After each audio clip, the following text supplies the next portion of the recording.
Let's feel it. Welcome to another episode of A Higher Perspective, the podcast, with your hosts, Charlie and Eric.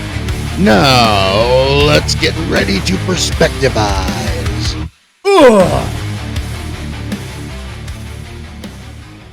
Flawless. That was great. Always. Oh, yeah.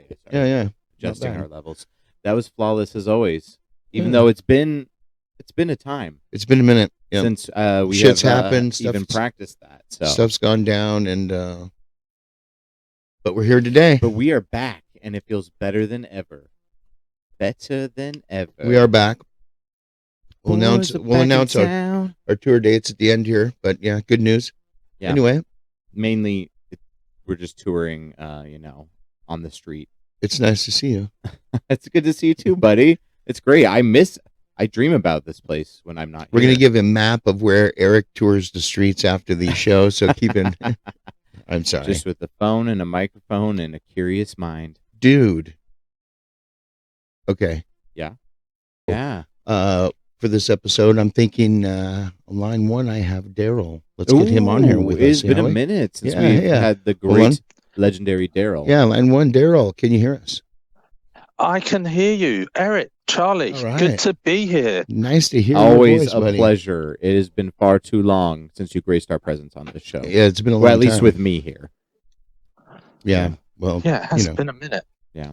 When you're absent, you're absent. That's all. Yeah. That's all you can do. But we got a fun show. I'm hoping you can stick around for the whole thing, buddy. First question. Yeah, I hope so. First question. Can we get a Florida man, Florida weather update? I know we're coming up on hurricane season. So what we got brewing down there? Oh, it's hotter and sweatier than a plumber's ball sack. It's hot. We got a little bit of a respite for a couple of days.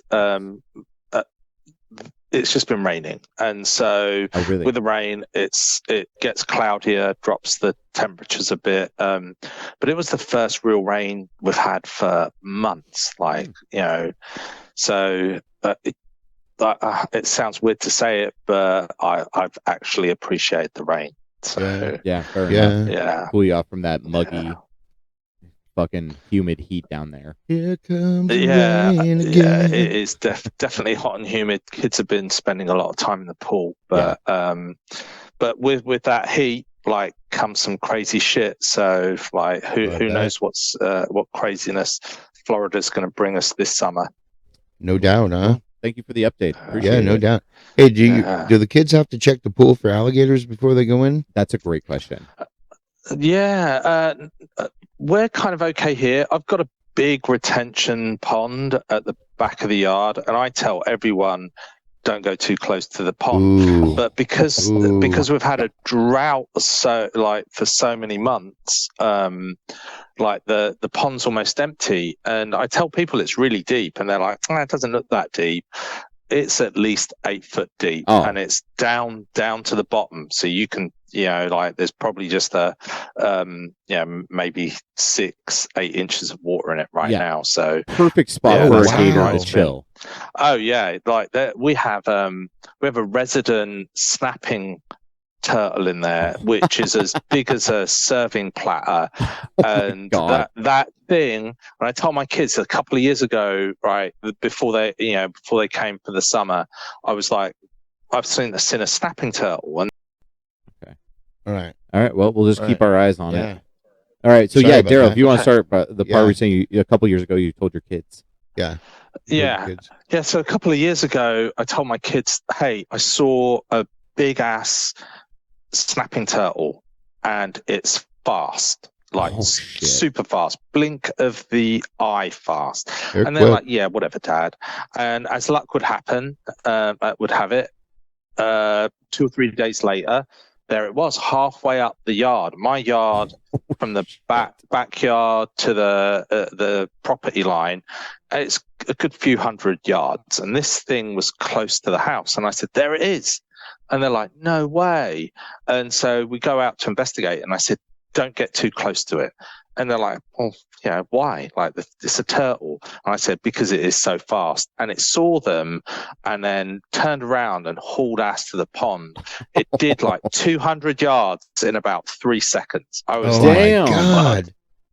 Yeah, my kids were like, what on earth did we just see? Also, those things will fucking snap your fingers off. Take your finger off, right? Yeah. They will mess you up. Oh, yeah, God. so, And they're, like you're saying, they're fucking hefty. That's an eating turtle. Yeah, that thing probably was like at least two and a half foot long. Like, they're almost as wide as they are long. Probably weighed like a solid 20 pounds, but it moved. Man. Yeah. Damn, that's crazy. So yeah. So not only do you have gators also in your pond, possibly, but there's a giant ass snapping turtle that'll snap. Well, you would have seen the gators. Snap your dick off if you fucking jump in there. And so I'm always worried about the gators because they move from like water body to water body. Right. So my neighbor 2 houses away has this huge lake, right? And so I'm almost nailed on. There's probably like a gator or 2 in that pond. So it's way too close for comfort. So yeah. Damn, dude. And I dated a girl that lived in like a gated community, and their house backed onto a pretty big pond, and her mum was constantly going out there with a broom to shoo the alligators away. So with a broom. I'd like to say fucking no to that, please. Florida life is a different ballpark, man. Yeah, Florida women are a different animal completely. So yeah, Florida grannies are a tough breed. I remember I went up fishing up in Florida with the pier guy, and we went to this Sanibel Beach.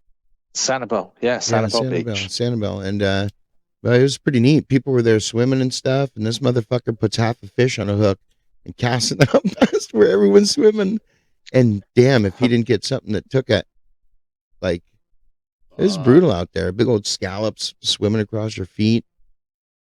Horseshoe crabs. Can you eat a horseshoe crab? Yeah, I don't think you can.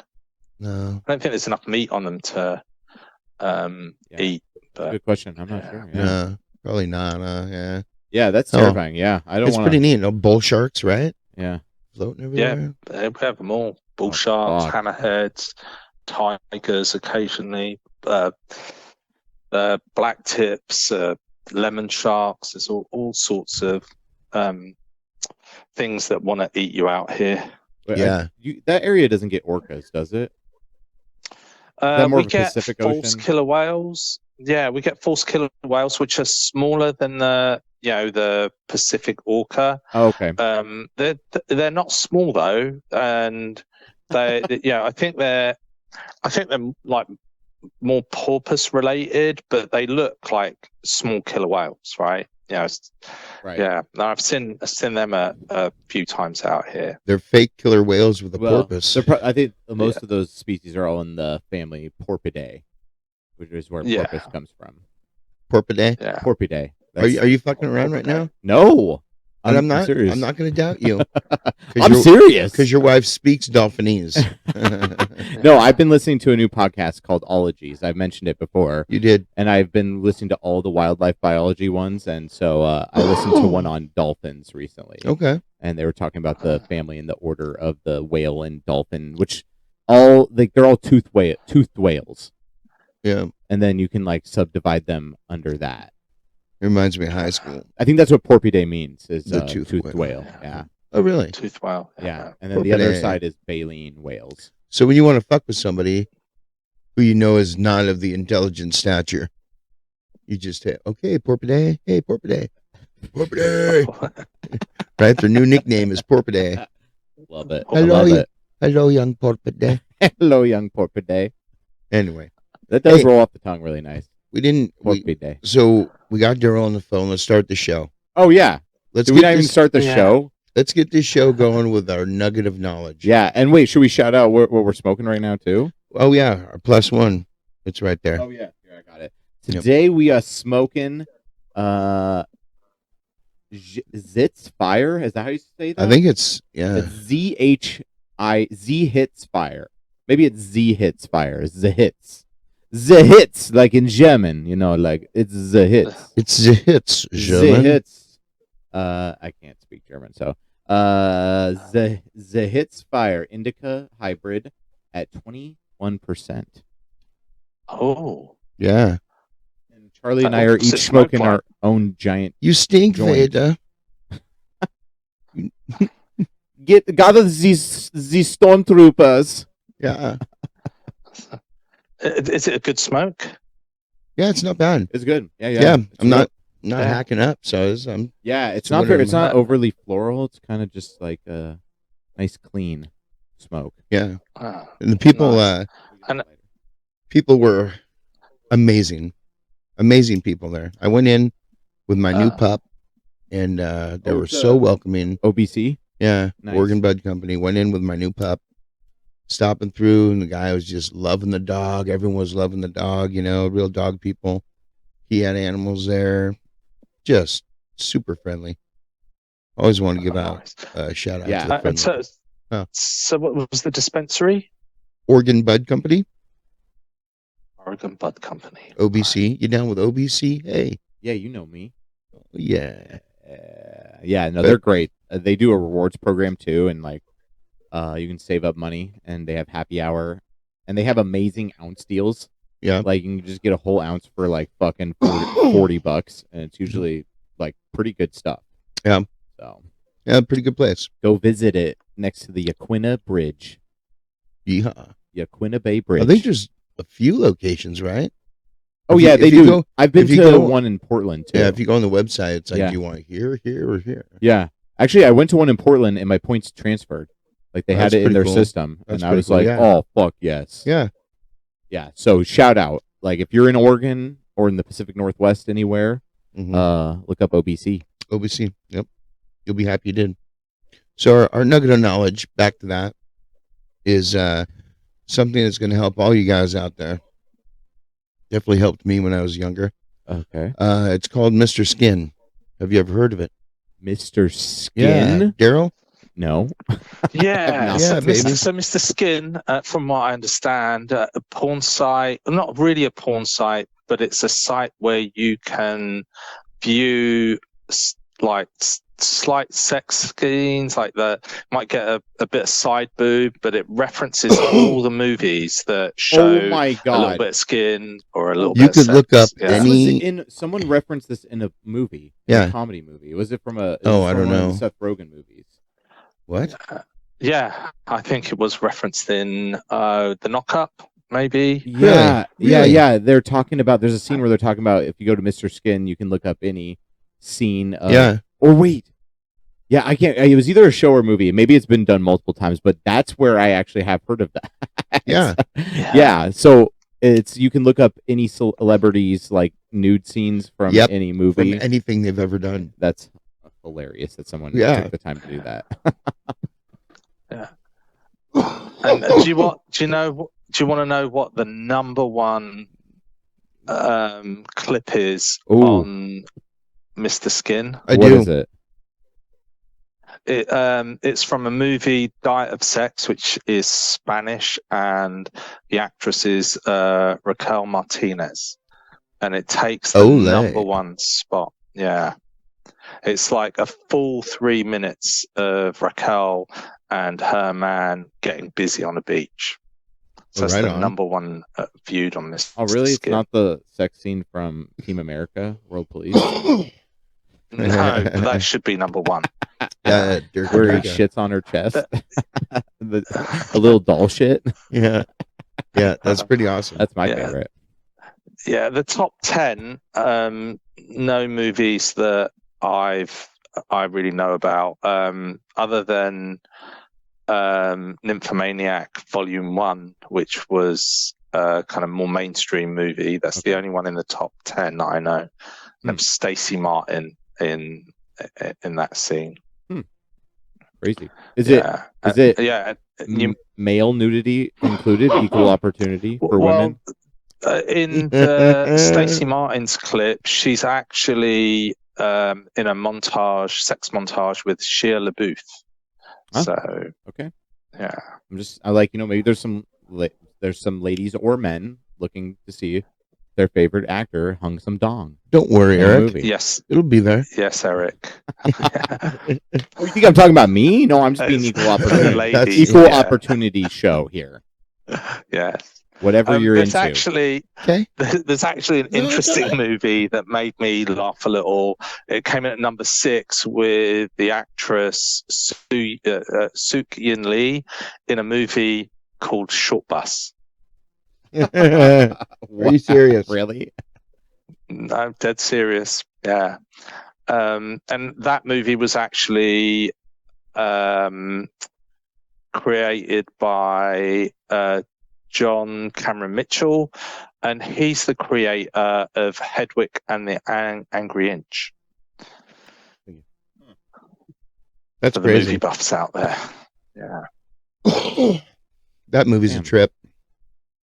Okay, so now you know. Yeah. Have you seen Hedwig and the Angry Inch? Check it out. What is it called again? Say it. Hedwig. Oh, Hedwig. Hedwig and the Angry Inch. Does this have any reference to Harry Potter? No. Well, Hedwig is the owl. You goddamn youngster. Shut up. Oh, it predates that. God damn it, Aaron. Sometimes I forget how young you are. I'm sorry, I am turning 35 this year. Woo, woo. Jesus Christ, 35. I have t-shirts older than you, Aaron. Yeah. Yeah. That's cool. I almost have kids your age. But that's what I'm just adding the youthful engine to this show. Yeah. We are truly generational. We are. Right? It's great. So yeah, we are. I agree.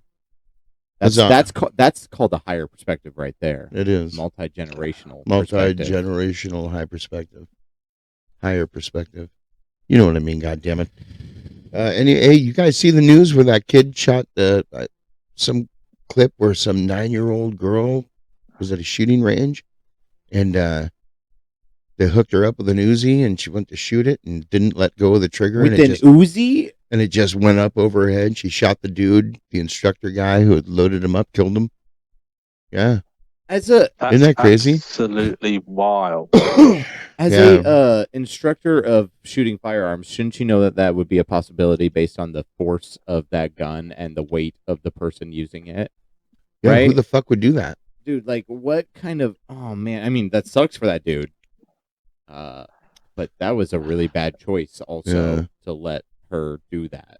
I wonder how many husbands went out with their wife and daughter to go shooting after that, if you know what I mean, in the desert. And the guy was like, all right, honey, Uzi time. Just show her how to do it, dear. No, don't worry about it. Just show her how to do it. You know what I mean? Dude. Yeah. The trauma that kid must go through forever. Yeah. Now that she knows she just murked the dude. Murked him. With an Uzi. Yeah. Oh, God. Murked him. There's no that youthful. I've never heard that before. Yeah, it's like a video game term, especially. Well, or like, I think it also probably evolved out of Deadpool. Yeah. Also a lot being a merc and the comic book genre. And then also like video games like Call of Duty. That's what people say all the time online. Merked him. Yeah. I thought a merkin was, well, never mind. It's like a mercenary. A merc. Yeah. Yeah. So, would you take your 9-year-old? No. I don't. A shooting range? I mean, we don't even have guns in our household, so we're just not gun people. Yeah. So no. Yeah. Like whatever, like I grew up growing up in Montana, like very big gun culture, and I went shooting, and I've never hunted personally, but like I don't care. Like I'm okay with guns being legal, but there's also a boundary. Yeah. Like Uzis for a 9-year-old, that should probably be a clear boundary. Yeah, maybe. Huh? Like, you know, so. Yeah, I don't know. Yeah, what do you think, Daryl? I mean, I'm in Florida and we're a gun state, and coming from Northern California to Florida was quite a trip. I bet. But being a Brit and a Londoner, we have no guns. Our cops don't even have guns. Right, so, right. Yeah. Way different so culture. So I always take my friends from out of state or out of country to the gun ranges out here. It's pretty fun. Yeah, it is fun. Oh, totally. Yeah. But I don't know. It's this whole conversation on who should have access to guns over here. Yeah. But Florida, you can get pretty much anything. Yeah, that same with Montana was like that. It was so fucking easy. Yeah. Like, I mean, like in the end, like I don't think there's anything wrong with recreational gun use. I have also been to the gun range many times. It's a blast. But as society evolves, things change, and we just shouldn't be idiots about right. People shouldn't be shooting. Like, for example, this is an extreme example. People probably shouldn't shoot bazookas in the streets, right? We should at least start there. Yeah. There should be some limit, right? Yeah, I'd hate to. I can't even imagine. Although bazookas are cool. If I got robbed, sorry, that was really loud. If I got robbed and the dude was walking away and I could pull a bazooka out and shoot him, I'd fucking do it. Okay, I mean, that would be pretty fucking dope. Right? Stand your ground, I'm not gonna lie. I like to take that position of no. I think we should have anything. If it's a firearm, I mean, it's an arm, so why not? Let's level the playing field. So that's the Second Amendment, right? So, if you're going to restrict some, but not all, I don't know. I think seems like, we could take it to the extreme because that's what the Constitution allows us. So I don't know. There's rules for some and not for others. I think who gets the guns is really where we should be. Putting some sort of containment around it, right? I agree. That definitely needs way more oversight. But as Charlie Brown says, I want a bazooka. I'd like to have a rocket launcher. Yeah. I'm like, why not? It'd be awesome. Yeah. Yeah. Well, to be fair, Charlie is a very mentally stable person, so he would be one to have a bazooka. I don't know. After that, I don't know. Face I don't motion. know. I appreciate that you think that of me, but I don't even know. If anybody's gonna have a bazooka, it should be you. All right. In Vietnam and in Thailand, I'm not sure about. I think some parts of Thailand, you can go use an RPG and go kill a cow in a field. I think it's in Vietnam. So you can go. That poor cow. You can go use your bazooka. That poor cow had no idea what was coming. Right over there is hamburger. Right over there is some steaks. Yeah. Yeah. I don't know the amount of shrapnel in that shit. That chunk is already cooked. That's right. This is extreme cow slaughtering. Yeah. Extreme. The funnest way you could slaughter a fucking cow. That's fucking hilarious. Yeah. I mean, if you even like no cow left shit, behind. No cow left at all. Yeah. Its behind is definitely not there. No, not at all. So I want to, I really want to hit a button to douche, no douche, and make a voice change and stuff. But I just don't want to fuck this up. Oh, okay, sure. You know what I mean? You do you. Boo. You know what I mean? Yeah. Maybe we can douche or no douche. No douche. Douche. I totally messed up the timing on that. But it was beautiful. Hopefully that worked out, and I didn't just fuck everyone up. I'm fucked up. I'm really high, so I'm going to try to say it. Infantino. So we are douche or no douching. That's right. The president / the organization of FIFA. FIFA, yeah. So as a lot of people know, we just had the World Cup here in North America between Canada, Mexico, and the United States, with the final this last weekend of Spain and Argentina, and Spain coming out on top for the second time in their country's history. Olé! The last time being 2010. It was a crazy final.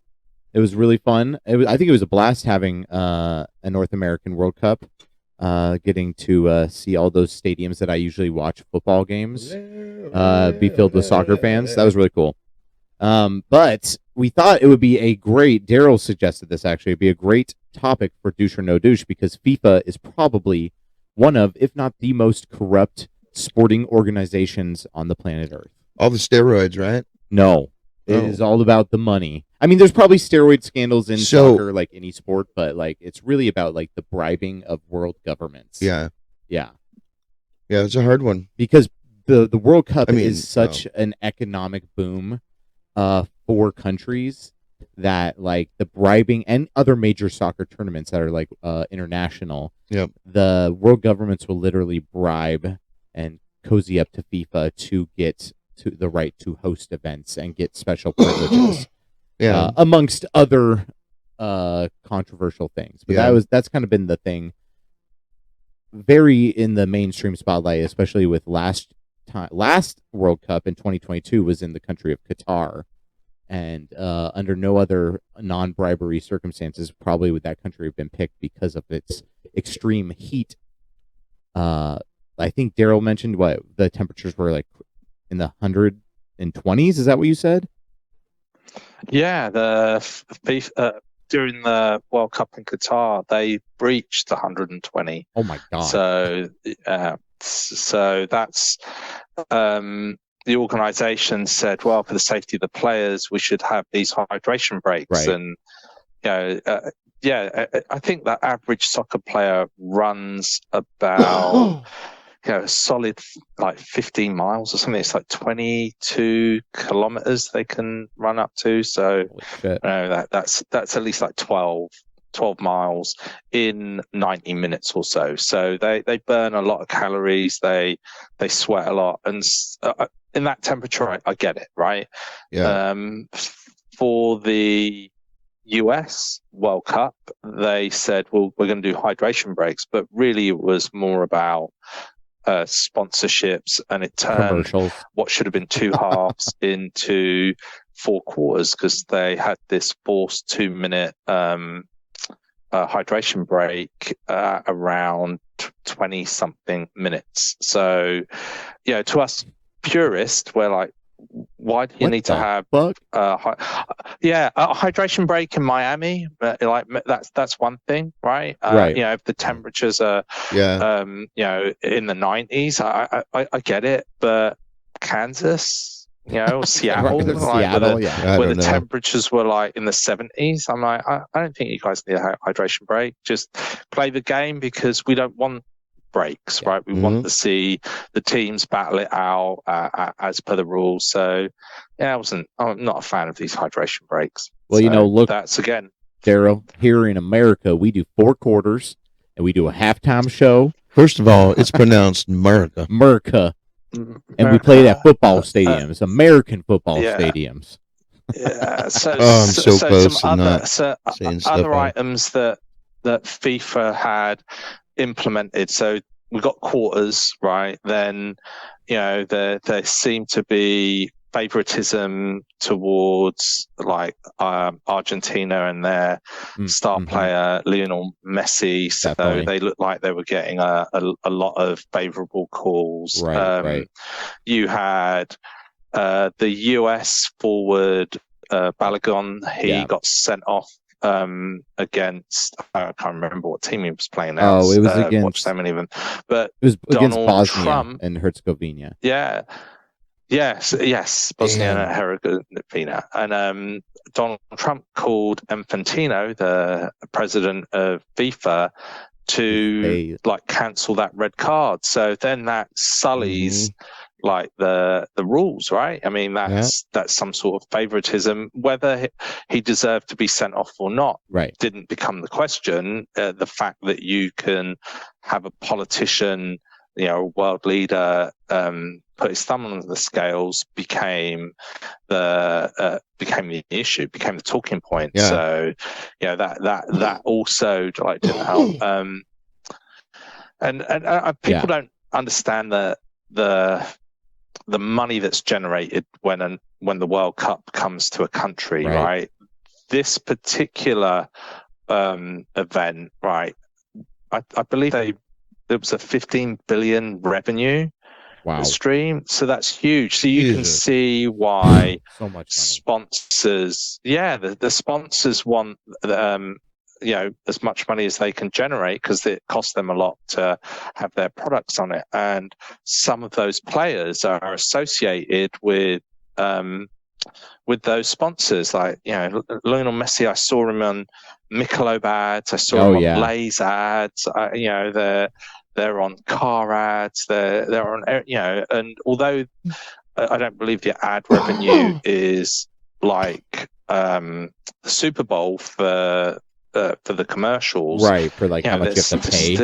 It's still major money. The Super Bowl was watched by about 127 million people. Dear God. The World Cup was watched by 1.2 billion yeah, I was people. Gonna say 1.2 billion. That's insane. I mean, that's insane. It's so cool. Like that is like 13% of the world or something like that is what I heard. Was watching one soccer game at one time, which is so fucking cool. And that's why FIFA is corrupt as fuck. Yeah. Yeah. So at what point does Ryan Reynolds take his team to a corrupt level, and do you just lose all respect for him and that other dude from Always Sunny? Yeah, I don't know about I have no knowledge about how corrupt the ownership of like the teams are. I just know the organization itself for like setting tournament locations. I would think you've got to be able to sniff it. Yeah, I mean, like in any sport, like this is true across the board. It doesn't matter what sport, what league, what country you're in. There's always people trying to find a competitive advantage and bending the rules and trying to find the loopholes. Like the classic American example is the Patriots, the New England Patriots, and Bill Belichick during their 20-year run there. He frequently found loopholes and like gray areas of the rule book that he exploited and then got in trouble for. And so like, and he's still also celebrated as like an all-time great.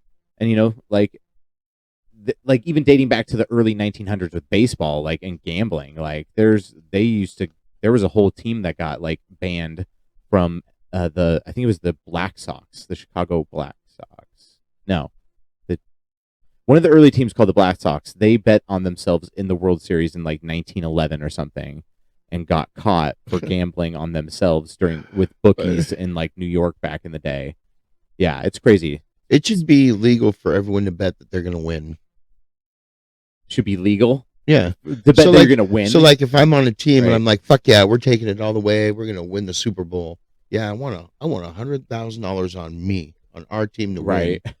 It's more. I think it is more morally acceptable, but you still can't. Yeah. Yeah, you still. Yeah. Well, that sucks. Man. But yeah, so like circling back, like FIFA, they are probably, I think, the most notoriously at least mainstream, the most notorious organization. I think there was even their former president, Stephen Blatt. I think didn't he resign in disgrace, Daryl? Oh yeah, he was arrested, I believe. Oh, that's what it was. He was arrested. Sepp Blatter. Sepp Blatter. Sorry, thank you.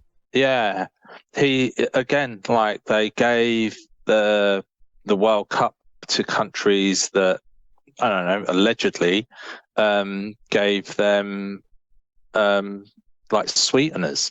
Qatar should never have got the World Cup a few years ago. I mean, I understand if you give it to, that was in Brazil. It's been hosted in Brazil. It's been hosted in England. It's been hosted in Germany and Italy, like in Argentina in the 70s. I get it, because they're huge soccer nations, right? Like, so having the World Cup in a country where it's the bigger sport, I totally get it. But Qatar, they've never been a soccer football giant. Like, also, I think South Africa was one of the ones that was controversial. Yeah. Yeah, that's another one. It's South Africa. Like, what? I'm like, yes, have it in an African nation, right? I get it, but like South Africa. I mean, again, Morocco makes way more sense. Yeah, Morocco, Egypt. Exactly. I don't know. Yeah, I get taking the country to the sport to new continents and new places is one thing, but the selection process leaves a lot to be desired. And during the bid for Qatar, I believe Germany was one of the countries. Like there was a few other. Australia were like, there's no chance we're going to get it. So, but that, having it somewhere where the infrastructure is fully set up with existing stadiums is totally understandable. But like Qatar had to go out and build purpose-built stadiums, and you'll guarantee like then once they're gone, they're not going to be using them. No, it's just like when the Olympics goes places. Yeah, the IOC is another fucking notorious corrupt committee with like putting Olympics in different places. That happens all the time. Is those stadiums just get unused and they become like fucking dungeons. Of garbage. Yeah, just a waste. It's such a waste. Yeah, I'm gonna say douche. FIFA is definitely douche on this douche or no douche. Yeah, 100%. And I hope that the listeners out there get to hear a few of those tidbits that we've given them and can also weigh in and decide on that. Yeah, douche the shit out of them. Give us your douche or no douche for FIFA in the comments below. Let us know. Douche or no douche. They are definitely, the way they go about stuff, like, I think some of the tournaments they put on, the way they like they celebrate regions and like the international teams, that's great. Like they do a lot of fun, cool things. But the way they go about the Vikings are raping and pillaging and destroying. Yeah. Or no, that is the Vikings. Never mind. Yeah, well, and so I think they put on cool events that have a good creative vision and stuff. And the World Cup is great, but FIFA is fucking dog shit. Yeah, like, and as an American, like when Daryl was mentioning Balogun, who got a red card, and then got let back in the next game. It's always tradition. If you get a red card in a big tournament, you miss the next game at least. Usually, it's like, and they were even talking about it, like they almost never overturn those decisions, even if it was a bad call, which like it was like a borderline call. Like was it the most clear call? No, but like was it like the worst call in the world? Probably not. And so the fact that it got overturned in such a controversial way, and Trump's out there being like, "Oh yes, I called him. We're tremendous friends." He said he's gonna let Balogun play again. Not on our turf. And then it was, I had nothing to do with it. Oh yeah, I don't even know the guy. Yeah, yeah. No, I think that was like really bad look for American soccer. Unfortunately, in a tournament where we actually had one of the most exciting runs that we've had in my lifetime. So. Oh yeah, quite a good run. Yeah. No, it takes away from the other players, right? Yeah. Their achievement, right?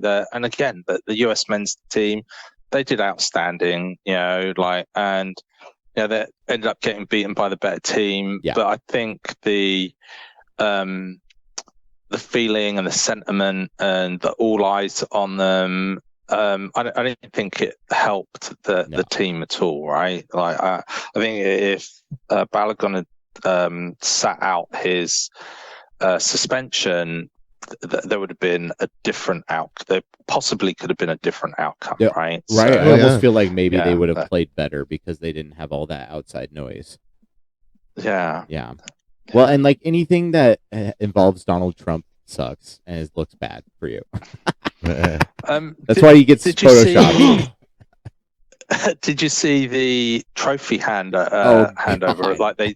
So what happens when the game's ended, which ended with fights, which was the bizarrest thing, right? So once they'd settled that and everything calmed down, and they line up to get the losers get their their silver medals, right? And then one of the Argentinian players didn't want to shake Trump's hand, right? So Christian Romero, he's like not shaking his hand. Yeah. And then when they gave the medals to the Spanish players, and they all line up, and the whole thing is the the captain of the team raises the cup and all the fireworks go up. Yeah. Donald Trump was in the middle and he had to be ushered out to the side, and Infantino had to pull him to one side. So it's like why? Which is like so embarrassing. Which is the second time this has happened, because they did the Club World Cup last year in America. Infantino and the infant. And what did you say, it was Chelsea who won? And Chelsea won, yeah. And he was right there in the picture with them too. And it was like you didn't do anything. The guy who screams about participation trophies is one big walking participation trophy. Yeah, right. And the Chelsea social media team photoshopped him out of that ceremony. Good for them. Right? So same with the Spanish team's socials. Yeah, good. Yeah, it was so funny. I was laughing my ass off when I saw that. I knew that was going to happen. I was like, as I was watching it happen, I'm like, he's going to do it again. He's going to stand right there and act like an old senile man, and they're going to try to get him out of the way. But Infantino's like, I can't not have him help present because, we did this in America, and they're expecting that. But I know he's probably going to try to get himself in the picture. How do I handle this again? Yeah. I don't know.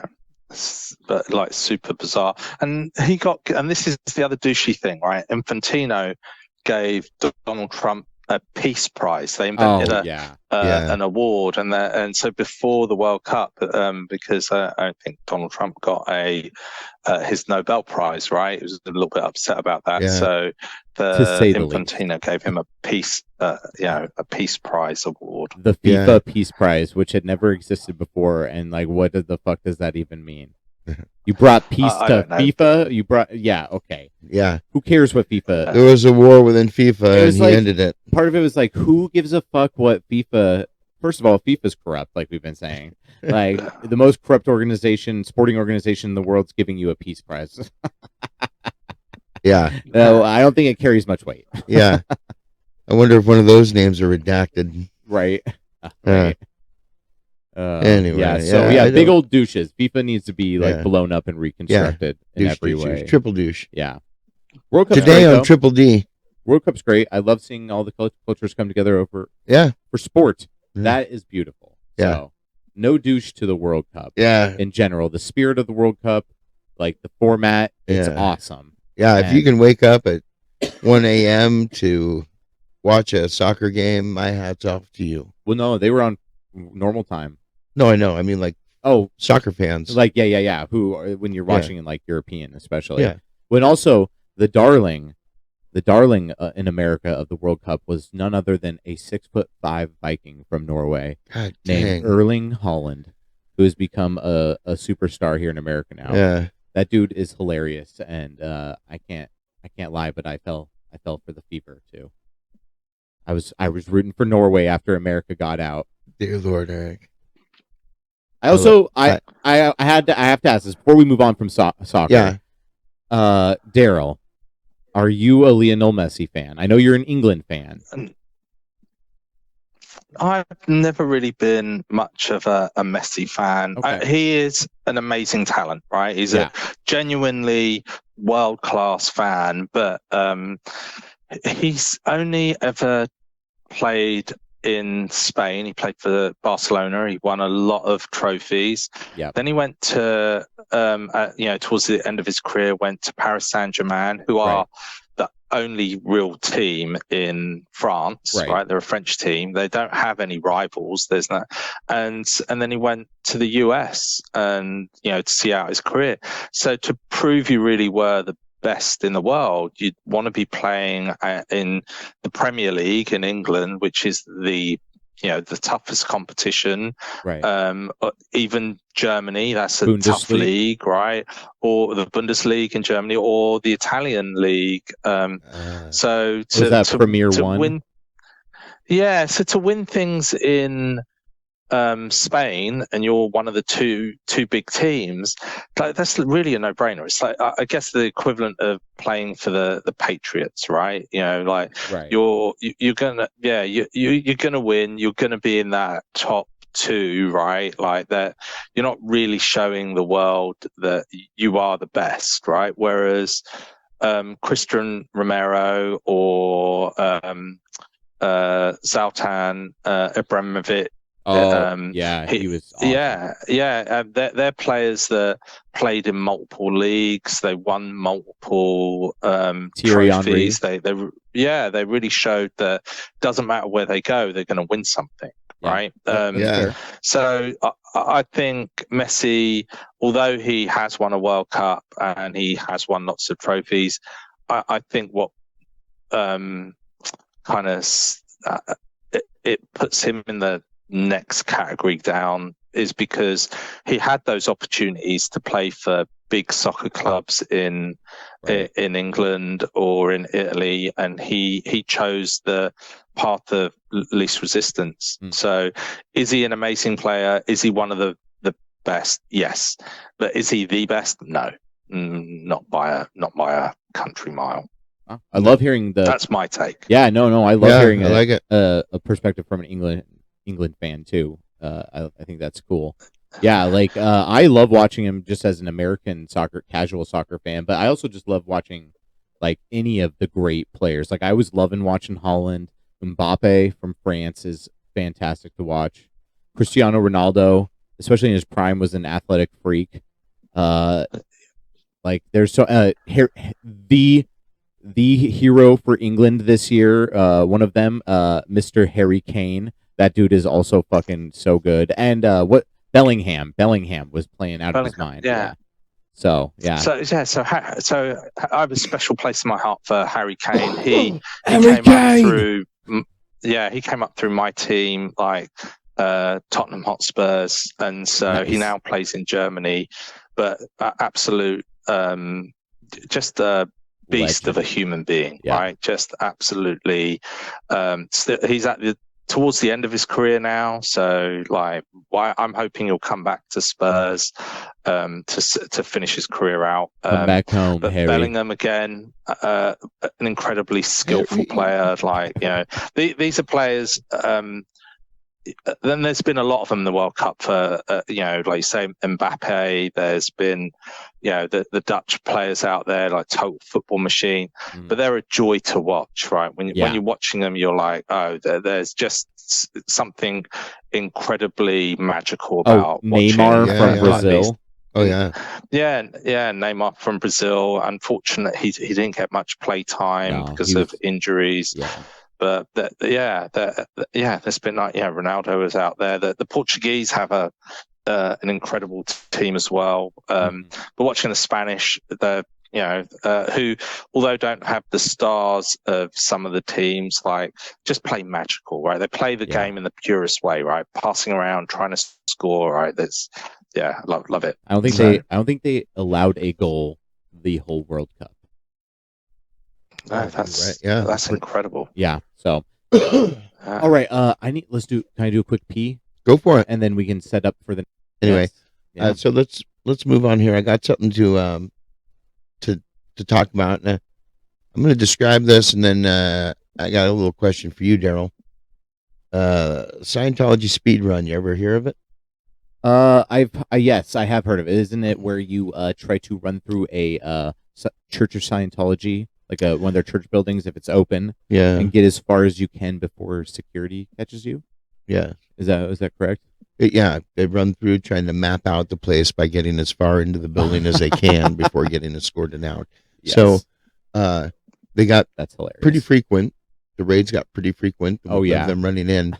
So the LAPD launched an investigation, did all the stuff to get these teenagers.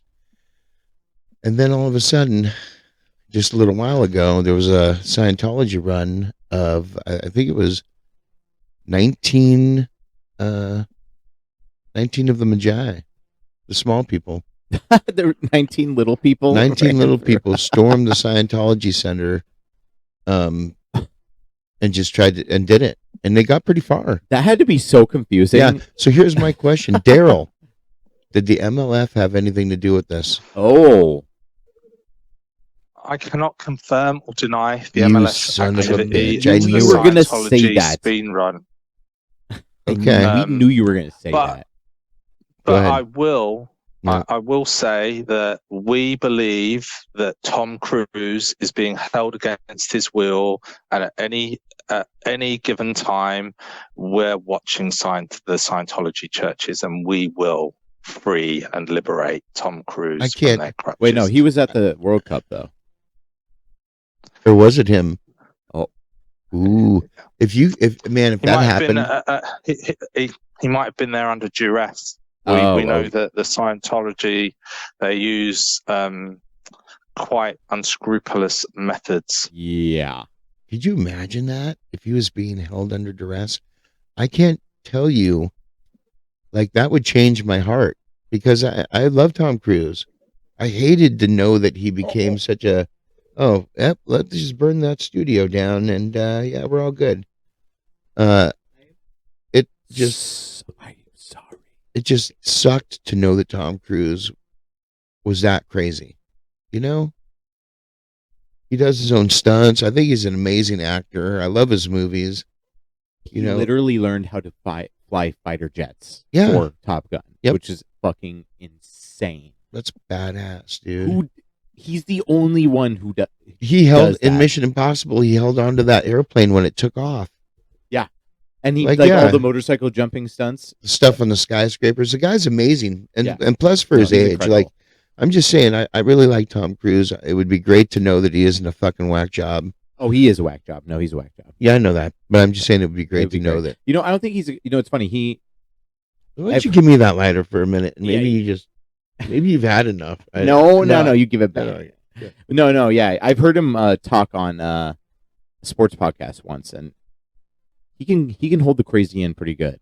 Like, he's a very good conversational. He can hold it in. Yeah. But I respect the shit out of the crazy stuff he does, because the realism it brings to his movies is unparalleled. Yeah, didn't he got invited to some Christmas or some Super Bowl party, and he went and he brought his mom. Yeah. Amazing. I can't remember who it was with, but I just heard that story a little while ago. But anyway, yeah, that's it. I was just wondering the whole time. I've been wondering if the M.L.F. had anything to do with it, but But also, that's a genius raid plan. That is so disorienting to have a bunch of little people run in. Next, mix. Do what? Mix, like have 3 rows of 3 rows of tallers.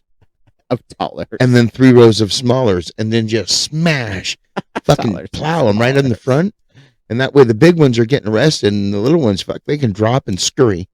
Oh, you're saying for like maximum distance and mapability? Yeah, you're welcome. You're welcome, Daryl. Are you listening, Daryl, to this genius plan? That is a genius plan, and again, we can't confirm or deny any of our activities going forward. There is smart things afoot, small foot. Things are small foot.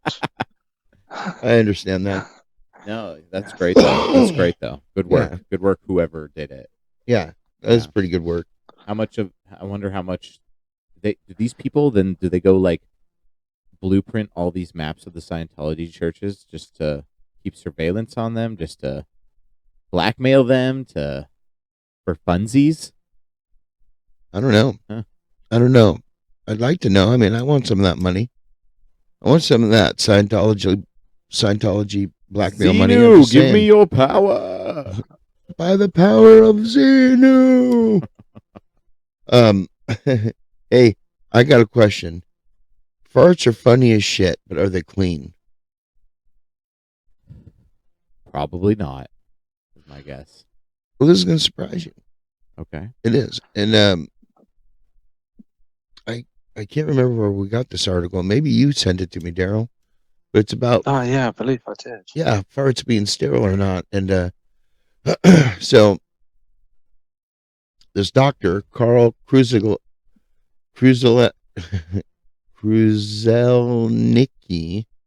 okay, told listeners his science funding show that she wanted to know whether she was contaminating the operating theater she worked in by quietly farting in the sterile environment during operations. All right, so a legitimate real world application of this problem. Yeah. So the doctor then described the method by which he had established whether human flatulence was germ-laden or merely malodorous. He contacted Luke Tennant, a microbiologist in Canberra, and they devised an experiment. Oh my God, this is actually experimented out. It's really He asked the colleagues to break wind directly onto the 2 petri dishes from a distance of 5 meters. First, fully clothed, then with his trousers down. Yes. Then he observed what happened. Yeah. Overnight, the second petri dish sprouted visible lumps of 2 types of bacteria that are usually found only in the gut and on the skin. But the flatus, which was passed through the clothing, caused no bacteria to sprout clothing, which suggests that clothing acts as a filter. So makes sense. Yeah. So the nurse is probably okay. Yeah. Yeah. Yeah. I mean, do you just walk up to your buddy and go, "Hey, would you pull your pants down and fart in this petri dish?" I think you could probably replicate this. Hold on now, because easy. If you're asking me, I think if you go up to a stranger and say that, you're going to get a bad reaction, bro. You might get a maybe from your friend, but if you go up to a stranger, they're going to hit you. It's for science. It's for science. Hello, sir. I'm doing a survey, but the survey requires you to fart with your pants down into a petri dish. Hey, man, I know it sounds weird. Hey, you ever see Mr. Wizard? Well, we're doing that, but here's the catch. Yeah. No, I mean, that makes sense because you got to think when you're farting, you are literally like blowing air with particles from your butthole around. So if you had no pants on, those particles got to go somewhere. And there's probably fucking bacteria in it. But pants, the great filter of farts. So fart filters. So can you imagine? Oh my God. It's like a suppository cough. It's like a cigarette filter that's like probably an inch by an inch. No. You shove it right in your asshole. We come up with a new pants brand called fart filters and teach people the science of fart sanitation. You are so hot right now. That's my business idea proposal. That's a great one. Fart filters. What are you wearing? You're absolutely horrible. That was awesome. Yeah. Hey, you need to invent a fart silencer, right? Oh, no, they have them. Yeah. They do? Yes, it's just a pack of zigzags. You grab a couple of them, you stuff them in your cheeks so they don't slap together when you rip one. Like rolling papers? Yeah, you just bunch them up in there. You use dryer sheets? Yeah. Oh, dryer sheets. Scented dryer sheets. Shut up, dude. There we go. Okay. You're a fool. You're scheming It's now. underwear that has a pocket on the rump. Oh. And you put a dryer sheet in it. Oh. Yeah. Or a little Scentsy. Yeah. So then you can rip them. Yeah. You can rip them as loud as you want, but people are like, it's a pleasure to have him fart around us because wait. It's like Gainy Fresh. No. An essential oil pad. So you drop a little drop of the essential oil on the pad, stuff it in your rump, and you smell like lavender all day. I'm just thinking we need to invent ball cologne. Balloon. I'm sure it's out there. Actually, I've heard of ball bronzer. Yeah, I think it's called patchouli. I've legitimately heard of ball bronzer. What? How come you've heard of that? I don't know. Someone. It was so random. It was a random story I heard about someone having ball bronzer, but it's a legitimate product in case you want to bronze your balls. I just hearing depending you on say what that. complexion your skin is, I guess there's probably. I've seen people bronze like baby shoes or bronze an award, but I can't imagine. What are you doing today, honey? Well, I'm gonna bronze these nuts. You know. I know you've been missing my scrotum's youthful vibrance of yesteryear. That's hot. No, just dip them. Dude, How about no? The first thing she's going to do is going to check if my balls look good. Can I get some use it. Collagen? I'd use it. You'd use it? I'd use it. All right. Fair. Hey, look it. See? There's a market. You're already dark. Yeah. You probably already have bronze balls, dude. Yeah, well, I'd still use it. Yeah, but not especially if it was scented and it was a little bit lubey too, right? It'd be like, yeah, yeah, but they're not as bronze as they used to be, Charlie. Yeah, that's what he's saying. All right. Yeah. You got me. I'd show them off. All right, we'll see. Hey, that was market research right there. People fucking buy it. Yeah. All right. So rump sack is next. You sold me the rump sack. The scented rump sack. Oh, you gotta stop. No, this you is know your what? fault. My bronze balls. Yeah. The bronzer. Sew them in a pack together. Ball bronzer and rump sack. It's a testicle bronzer. What'd you say? Yeah, exactly. Yeah. Ooh. Oh God, I gotta stop for a second. My fucking cheeks hurt because I'm smiling. Spicy around here in the Perspectatorium. Hey, let's do a big merch giveaway. Let's do a game. Okay. We're gonna do a game. So all the listeners, get ready. I love games. Yeah, because you're gonna we're gonna give you about let's go 2 weeks. Next episode. So within 2 weeks, Higher Perspective, the podcast at gmail.com. Send us your choices. If this is a short, throw it in the comments. But this game is called Dig a Ditch, Bury a Mitch. Oh, yeah. So what we're doing is we want you to call in and let us know when you think Mitch McConnell is going to kick the fucking bucket and die. If he's not last already week. Dead. Last week. Yeah. Well, brain dead doesn't count because he's been that way for the past 20 years. So that doesn't count. Yeah, I guess the question is he brain dead and they're just keeping him alive legally? Or did he die, they buried him, and then just... Well, yeah, it doesn't count if he's already buried. He could be brain dead, but alive. We're talking about when he's dead.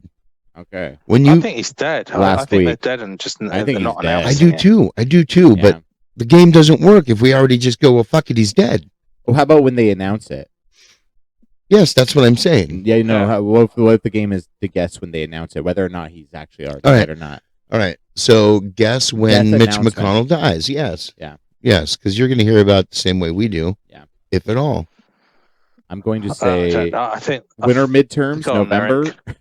Yeah, I think they'll announce it on the day of the midterms, or maybe a day after the midterms. Yeah, he was dead, I guess. I was going to say the day after. No, he was just sitting there. He wasn't making any. Just like in that movie Dave, where the fake Dave gets up and confesses to everything, then has a heart attack, and then they shove the dead Dave in, the brain dead Dave in. Right? Like you just do one called Mitch. Yeah. Yeah. Unfortunately, I think he really is dead. But that guy is a piece of shit. So Yep. Like I don't feel bad. And actually, it kind of doesn't surprise me that his own party would just try to prop up a lifeless party like a lifeless body like Weekend at Midges. Weekend at Midges. Yeah. Because they are deplorable when it comes to that kind of shit. They are deplorable. Yeah. Sure. Yep. Yeah, unfortunately. Yep. Anyway. I mean, he's from Kentucky. There's a lot of deplorable things that have you had their fucking fried chicken, well, bro? Of course. Oh my god. And Muhammad Ali's from there. So, not everything from Kentucky's bad. Yeah. But they don't got a good track record. Kentucky don't got a good track record. No. Ugh. Yeah. No, not at all. You ever been to Kentucky, Daryl? I have not been to Kentucky. No. Yeah. Probably not missing much.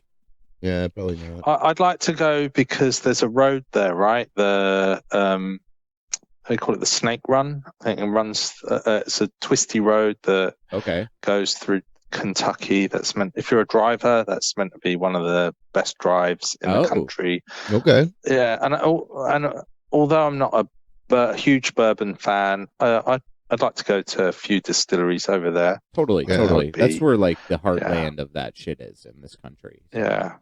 Yeah. And they do have some really gorgeous green forested scenery near Appalachia, so.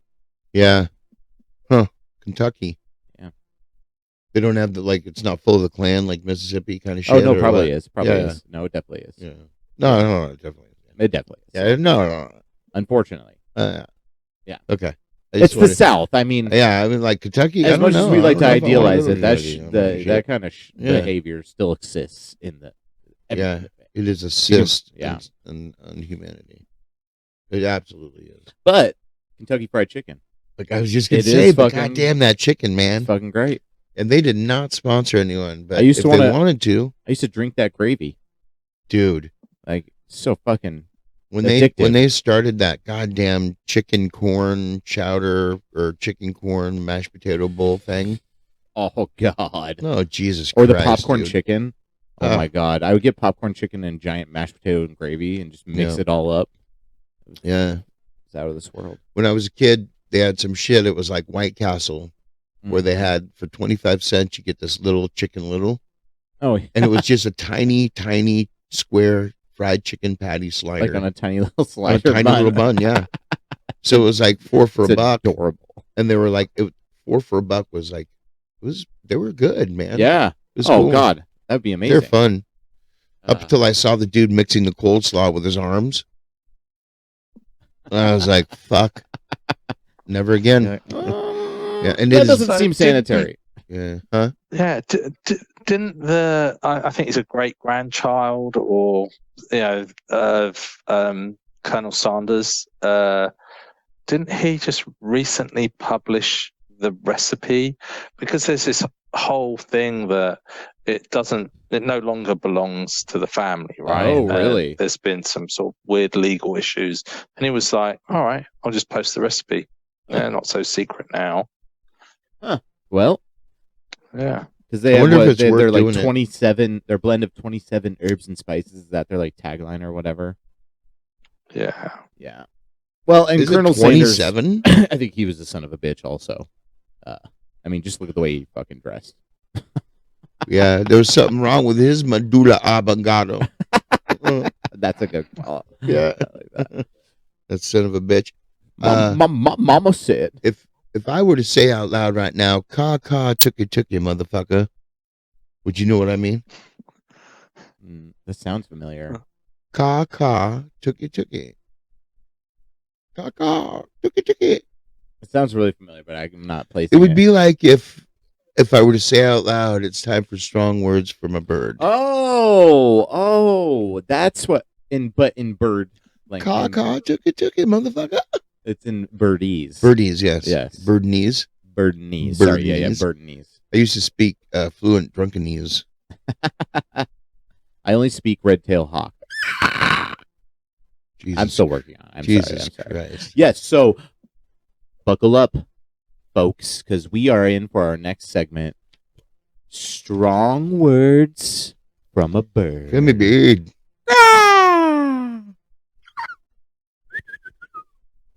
I was trying to do a variety of bird sounds, but it's very loud when you're that close.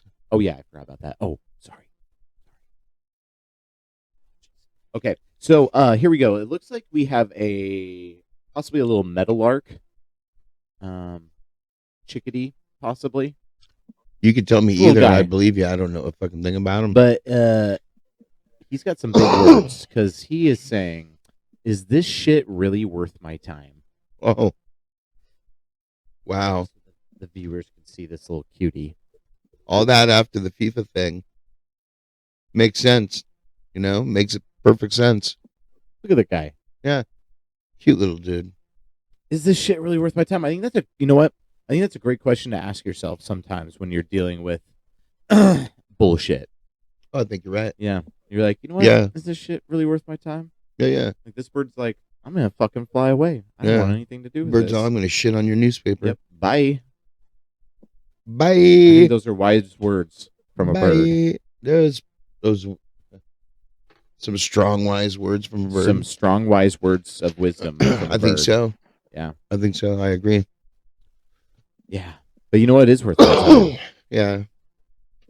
Smoking weed and doing a podcast. Oh, yeah. Hell yeah. You know what? Speaking of smoking weed. Yeah. At what point does that memory loss become enjoyable? Oh, because of the memory loss properties. Well, like smoking weed. Totally. What about just memory loss? When is memory loss? Like some people get old, right? Memory loss, MS, whatever. They get something. But dementia, Alzheimer's. Yeah, if you, I mean, I'll take a tiny bit of memory loss, a little splash of dementia, maybe a wink of Alzheimer's. All that in one, and you'd probably just be great because you just wouldn't know what the fuck is real anymore, and you wouldn't care. Right. That the old adage that ignorance is bliss.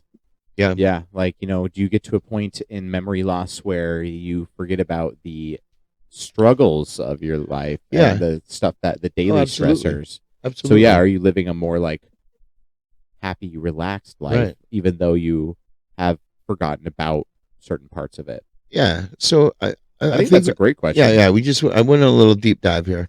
Okay. And so let's talk about. Dive on in, buddy. Let's talk about it. Splish splash. Have you remembered what we're talking about, Daryl? No.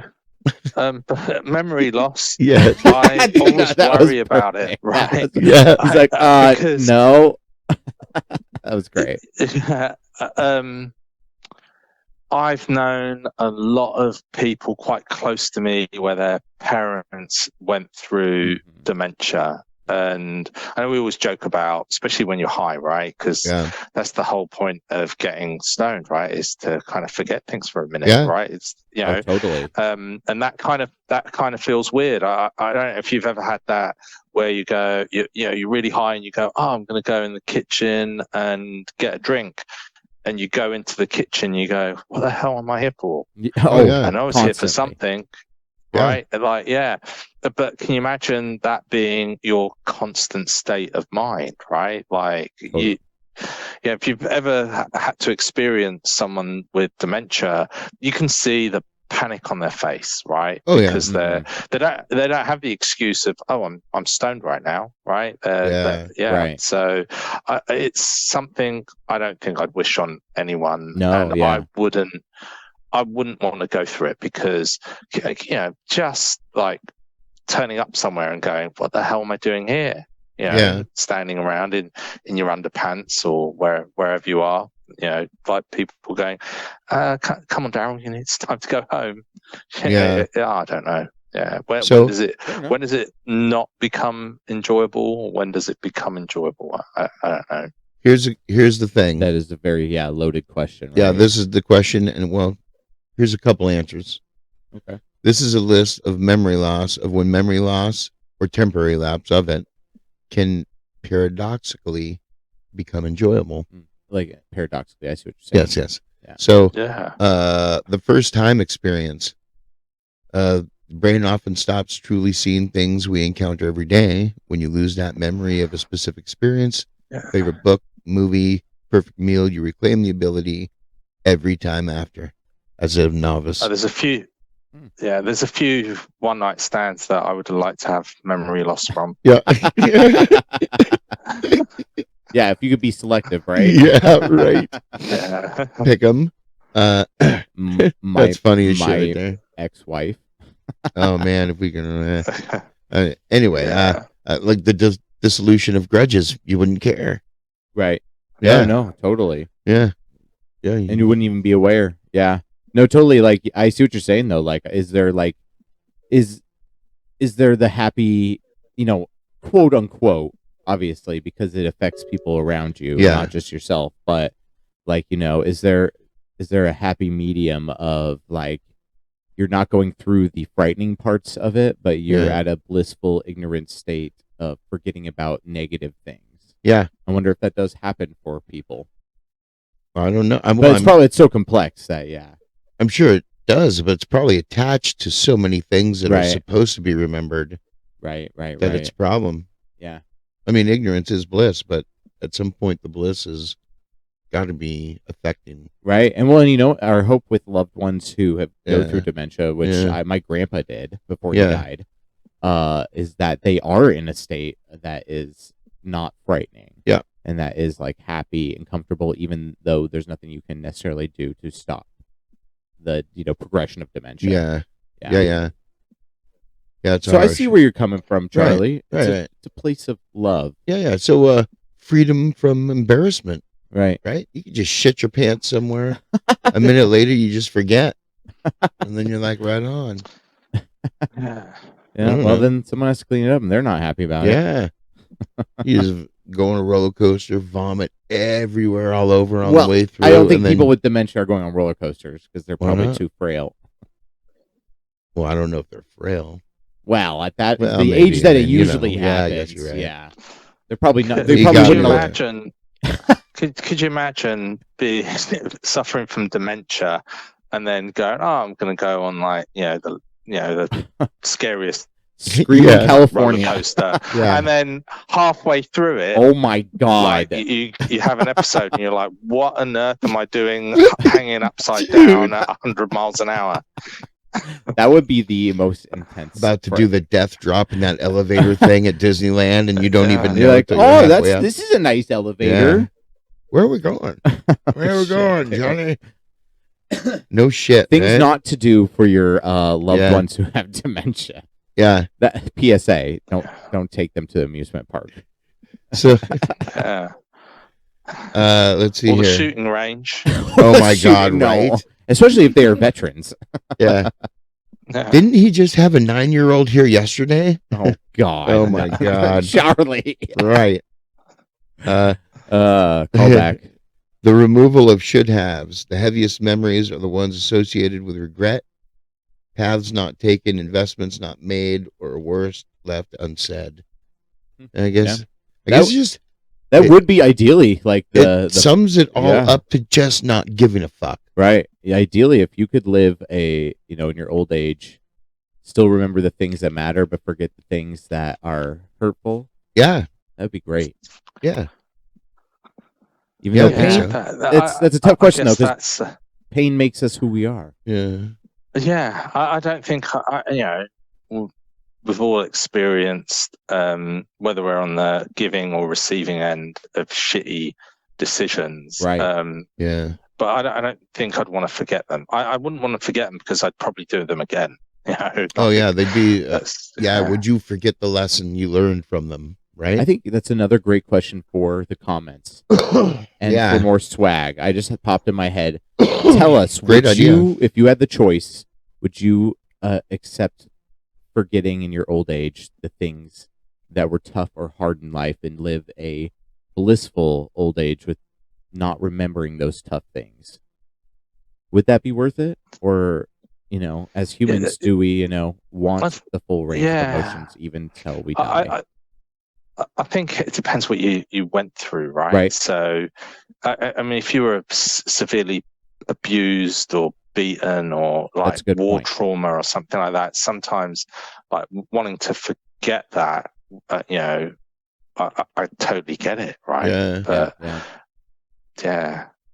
That's it. Dude. This is a deeper question than I thought, Charlie. Okay. Here's a good one. Here's one. What do you think it feels like? Where do you draw the line, right? Where do you draw the line? Do you draw it because someone gave you some grief, they cut you off at the junction or whatever, right? Like flipped you off at the stop sign. Fuck that guy. Fuck that guy. Yeah, I mean, it might piss you off for a minute, but do you really need to forget it, or does he need to forget it? I don't know. Right. Yeah. No, that's a good question. This is a good question. This was a deep dive. Yeah. We got all soaking wet. Yeah. I'm soaked. You're a fool, man. So that brought me to another question. Yeah. What do you think it feels like to masturbate in space? You think it's the same if you're floating around, there's weightlessness? Probably, because I think the liquid inside of our body is probably still... Well, you're in a suit, though, like that. No, you're not. You've seen them zero in their gravity. just... Oh, yeah. You're still in zero gravity. Still in a controlled environment. Look at you, Tiger. You're all shooting me out into space and jerking one out in the fucking spacesuit while you're flying around. I'm assuming it feels the same if you're used to being in zero gravity, but then the difference is that your splooge is going to just like float and fly there. And it's not gonna float. It's gonna come out at velocity. Oh yeah, that's true. It's gonna come out at velocity and then spray everywhere. Yeah. It'll be like a one-man bukkake party. There's no friction to stop it. It's going to literally no gravity to stop it. It'd be like Venom. It'd be like you could shoot it across the room.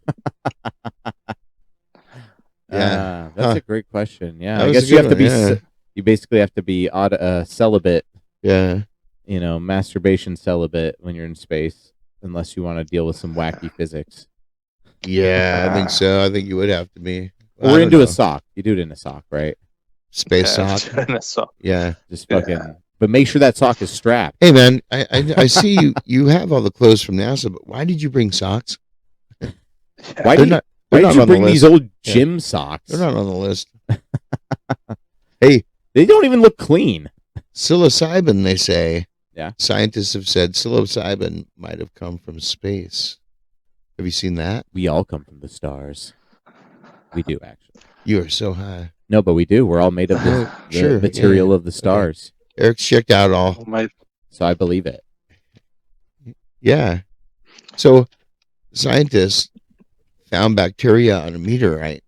Oh, yeah. It's the same, I guess, molecular construct as psilocybin. Yeah. That's fucking cool. Yeah. Because there's nothing... There is nothing like it on the planet, right? The mycelium network, there's nothing that is related to. Yeah, it's completely owned. Because DNA of most things can be traced back to something, right? Yeah. So yeah. So well, and then we're all think that at some point in prehistoric time, another meteor hit the ground and it had live spores on it. Yeah.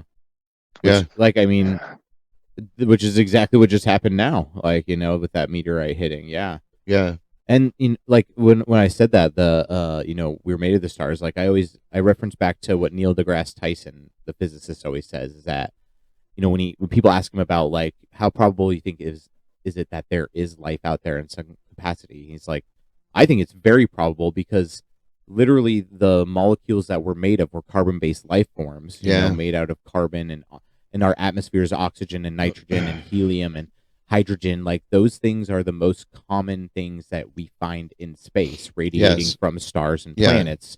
And so the amounts that they're out there, the probability that they have created life in other forms out there is probably really high. Yeah. We're literally made of the most common elements in the universe. Yeah. Which I think is a great argument for thinking about space on a broader spectrum. Yeah. That we're probably not alone. No, it can't be alone. But space is so vast, and time dilation is crazy when you get too far away from your gravitational center, that the ability to travel across from planet to planet probably will, I don't know, maybe never exist or be so advanced that so it's crazy. Yeah, definitely. Yeah. I love the dinosaur chicken nuggets that dude makes. He makes dinosaur chicken nuggets? What? Tyson? But that's another great podcast for physics and astrophysics. Star Talk with Neil deGrasse Tyson. Yeah. It's fucking great. Dude, have you guys... Go for it. I was going to say, so the consensus really was that fungi can survive the vacuum of space. So that's why they're no shit. Oh, that's badass. Tardigrades as well, right? They could as well. So, you imagine the tiny space bears. Do you start? What are you going to start licking meteorites when they hit now? You know what I mean? Probably not. What is fucking deadly spore? Alien psilocybin is like? Oh my god! Right. I don't know. Yeah, dude, mushrooms are fucking. The mycelial mat on some mushroom areas is fucking insane. Yeah. Well, then if you zoom out at the picture that they have grasped of the galaxies and different universes and galaxies that connect together in these almost cosmic strands that look like neurons or mycelial mat. Yeah. It's just it's so cool. Yeah, it's amazing looking. Yeah. Yeah, I love it. I just thought that was pretty amazing. I wouldn't be surprised at all if that psilocybin was something from a meteor. Think about the formation of the Earth. Yeah, it got hit by meteors and meteorites all the time as it was forming throughout those billions of years. Yeah. So we're a whole mishmash of different parts of the universe. Yeah, which is cool as fuck. We were seeded at a young age. Exactly. I don't know how that sounded, but anyway. Sounded fucking cool. All right. I like Hell it. yeah. Yeah, mushrooms. We're rolling down. We're at the end of our episode. We got some words of wisdom from Uncle Pruno. Mr. Pruno. Mr. Uncle Pruno. How is he doing? Yeah. Well, how is Pruno? He was good. I don't know if we'll hear from him next time. I thought he was like adapting well out of solitary. He was. Well, he was out of solitary. So this is his words of wisdom to everybody, and then it'll explain everything. Okay. Uncle Pruno, he said he was reminded by Confucius, and he really dove into Confucius for a minute there. And he said, the man who moves mountains begins by carrying away small stones. He's told everybody. He told everybody about that. Yeah. The guards, everyone. So he's back in solitaire now because I figured out his escape plan with digging the hole. And he won't be out for a while. I don't know if we'll be able to stone by stone. Yeah. He was digging that hole. He was moving his mountain, baby. So I don't know. You know, we were talking about... He's a rascal, man. He's a rascal. Yeah, we were talking about him getting out soon, but I don't know if you've attempted to break out of prison. You probably aren't getting out soon. Bruno. Just hold on a little longer. Really, man? Just fucking wait. But those are great words of wisdom. That was pretty good. For anybody with big goals out there, you know? Yeah. Just doing something big. Yeah. Making it feel good, you know? Daryl. Yes, sir. Thanks for being with us, man. Yeah. I love being on the show. It was a pleasure. Glad to catch up with you guys. I'll have some more interesting stuff the next time we meet too. So we always got to get our Florida man update. Thanks for having me. Yeah, no problem. Something Florida related, you know. Yeah. I am planning a trip out to the Oregon coast. Hopefully in the next few weeks, if all goes well. I'll be in California at the end of the month, so I'm gonna see if I can sneak a trip up to see you guys. Yeah, fuck yeah, that's awesome. Love it. All right. Okay, so hopefully live and in studio next time we see Daryl. Live and in studio. That would be fantastic. We'd love to have you back that's awesome, again, bro. That's awesome. Yeah. Excellent. All right. And until that, I wish you guys a great week. Take care, all. Thank you, sir. All right, Daryl. Love you, buddy. Real. Yeah. Survive those gators and snapping turtles. Yeah. No shit, right? Lose a foot or a toe or something fucking crazy. Snap your butthole. Have a good one, buddy. So, that's it. We're at the end. We are at the end. That was a great episode. I thought that was pretty good. I love having our Florida man on. You know, there was a lot of good conversation. Good flowing conversation. You know what I mean? Flowing like a river from the ocean to the ocean. Flowing like a river to the ocean. To the ocean. You know what I'm saying? Yep. I know anyway, what you meant. You flow us out of here. I absolutely can. You ready? I've been waiting forever. All right, everyone. If you like what you saw, like, subscribe, and share. Comment, say hi, tell your friends, your family, everyone. Give us some ideas. Let us know if you want to hear something at ahigherperspectivethepodcast at gmail.com. And always remember, you're never too high to give your perspective. All right. Day, y'all. We out.